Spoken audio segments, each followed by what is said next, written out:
Thank you for joining us. We're doing this in celebration of Apprenticeship Week, and we really wanted to help young people understand what employers are looking for in apprenticeships, and understand what young people have done to get great apprenticeships, which is why we're doing this event, which is how I can get a great apprenticeship. So with us, we have...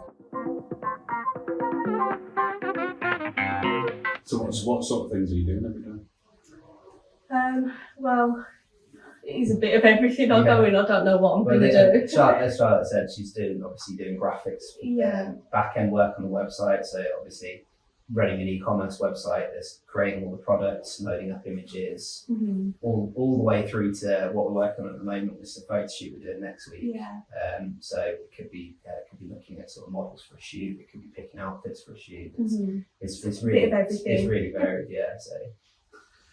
And obviously, I remember you did quite a few interviews. What was it about Charlotte that kind of spoke to you that you thought, actually, this is the person that works for us? Yeah, so I mean, obviously, to be honest, our application stood out to us first and foremost. Looking at her portfolio, it was clear that she sort of put a lot of time into it and had come up with concepts and gone from the concept stage to the finished product, and it was all really well thought out, well put together, and it made sense looking at it. So that was something that was like, okay, then, and you were in that Dior competition, right? Yeah, I did with college. I did a Dior competition, so I designed. I think it was for the V&A exhibition that they did for Dior. I designed a dress and I picked out the top few from colleges across the country, and I was one of them. So I put that into my portfolio. I designed a web page and put all my work into it, photos of everything I'd done, and laid it all out properly with my inspiration photos, and just laid it all out like that. So you'd done this before you applied? Or and that was just my portfolio. That's part of the application. So it's not bad credentials to be applying for a job like apprenticeship. So, I mean, what do you think you did? I mean, that's obviously that, but is there anything else you think? I mean, 1 for 1's pretty good. So what did you do in your application? Did you adapt your portfolio in any way? I did adapt it a little bit. I took things out that I thought actually that I wouldn't be needed because it's not, like some of the hand drawings and things that I did at college I took out because I thought that's not relevant for a digital apprenticeship. So I took those out, and then I just kind of was myself. I didn't really push myself to do anything. I just did what I wanted to do. Yeah, and that did come across. And I think what you just touched on there about taking things out you didn't think was relevant, I think that's actually quite an important point to make, because sometimes I think making sure you're relevant to the particular role you're applying for and the business you're applying for, rather than just thinking, okay, this shows, not thinking about what I'm actually showing here and what is this going to say to the person who's going to be looking at this application. I think that's quite an important point to make. How important because our previous live broadcast was a digital marketer, so it's quite difficult, but with design, obviously there's a bit of passion that you can show there, like do things. How important is the portfolio for a design and creative? Yeah, it's obviously very important. I mean, for us, we obviously had quite a few applications coming through, but as I was saying, the thing with Charlotte's was it just seemed a lot more coherent. As a complete package, it made sense to us. We had a few others that came through, and we were kind of looking at it and just thinking, this is cool, but it doesn't really have any relevance to sort of what we need in the business. So I think going from that, it's the portfolio is one thing. You can tell obviously you can make a judgment from looking at somebody's portfolio, but then the next side of it is sort of meeting them in person. And I think that's the other thing that came across. What she presented in her portfolio, meeting her in person, it was like, yeah, this makes sense. That person, this is that person. You can see that was, Charlotte's personality came out of the portfolio. And it came out in her interview as well. So it all made sense to us. It came across as genuine, which is a huge part of it as well. So yeah. So if you're going to advise a young person getting their portfolio together, like they're looking at 3 apprenticeships, what would you advise them to do?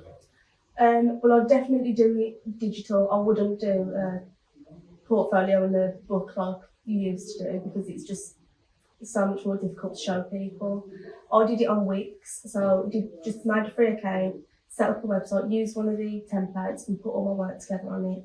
And then I played around with it to try and kind of make it work properly and see what works for my work and how I liked it to to look, and then just went from there. And do you think you should change it?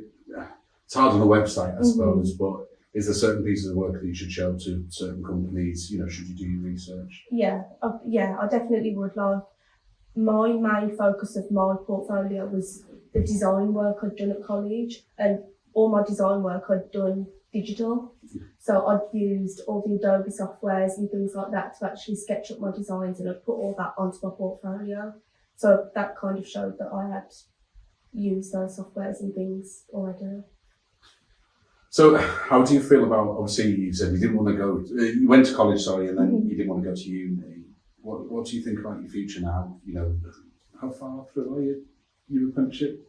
8 months? It's 8 months. When did you start? August, I think it was, wasn't it? Yeah. Okay. Maybe 6 months. Around 6 months. Yeah. How do you feel about your career and that kind of thing? Yeah, well, it's definitely what I wanted to do. So when I applied for uni, I'd got the position at uni, and then I kind of just sat back and thought, this isn't right. This isn't what I want to do. So when I started looking at things, I started to feel a bit more positive. But actually, this is what I need to be doing. So when I got the position, I thought, okay, yeah, this is right. I'll see how I get on with it. And then as soon as I started, I was like, yeah, this is definitely what I needed to do. So. That's good. How about yourself as a company? What value has it brought having an apprentice here? Oh, well, obviously a lot of value. I think Charlotte was great when she started. As I said, the thing we were looking for more than anything else, more than sort of how skillful you are with any kind of software or anything, it's what drive have you got, and sort of what willingness to do things maybe outside of your comfort zone, be adaptable to situations and get stuck into things that you've never done before. And Charlotte was willing to do that from the very start. So that was a huge thing for us. And obviously you picked up stuff on the job as you've gone along. And yeah, it's brought us to the point we're at now, where the shoot we're doing next week, from the sort of concept stage to the kind of the planning of what we're going to do and that kind of stuff, it's mostly been Charlotte that's driven that. So through some sort of stuff that we've done through you guys, obviously, but yeah, she's come a long way just in a short amount of time. So and I think that speaks a lot to sort of both the value of, as I said, sort of making sure, and Charlotte touched on as well, making sure that you're going for an apprenticeship or a role that you actually want. Because it came out in the interview, came across as like she wanted to be there, and that did come across to us, and obviously it's come across since she's been in the company as well. So yeah. And do you think you'd have some of your friends gone to uni and some of your friends done apprenticeships, or? Yeah, but they're kind of all doing things that they don't really want to be doing. So they're all doing things just for the sake of doing them because they don't know what else to do.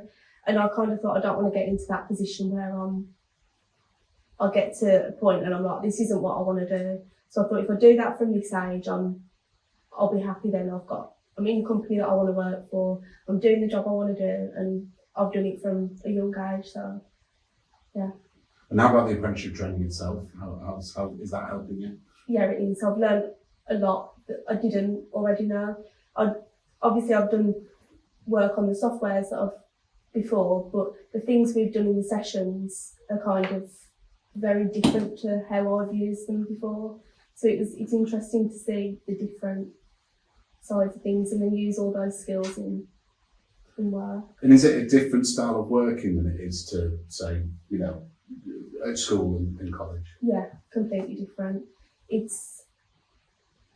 think it's a lot more hands-on because you're very involved and things like that, whereas with college and stuff, you're just kind of left to do your own thing and you don't really know what's going on or what you're doing. But when you're working in the company, you've got other people to talk to about what you're doing and things like that. So it is a lot more hands-on.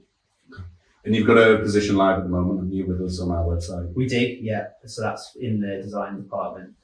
So I think actually Charlotte did actually apply for both of those roles, but I pinched away from design, obviously. So yeah, we do have an opening there for a design apprentice as well. So what sort of things, if people are watching, what sort of things would you like to see there? What sorts of applications? I mean, to be honest, as I said to you, with Charlotte's role, it's very, very similar things really, because most of the things that you'll be doing in the company, it's kind of stuff that we'll sort of train people up on. It's just those prerequisites, as I said, of obviously having the basic technical skills as well, but it's more about the character of the person and sort of how we think they fit into the company. Because again, being a small company, we don't want somebody who's going to be coming in and doesn't want to be there, the same as they wouldn't want to be coming in, so people want to be there. So it's a bit about personality, about fitting into the environment as well, because hopefully you've sort of got that impression since you've been here that it is almost like a family environment in the office. So it's quite important that everybody gets on and everybody's kind of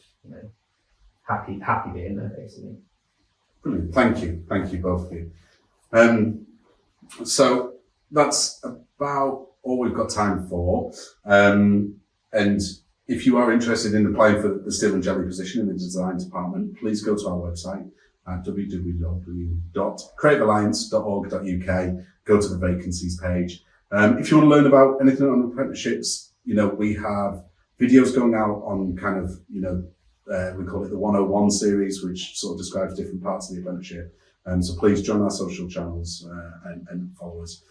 So thank you for watching, and hope you have a good rest of your apprenticeship week. Thanks. Cheers.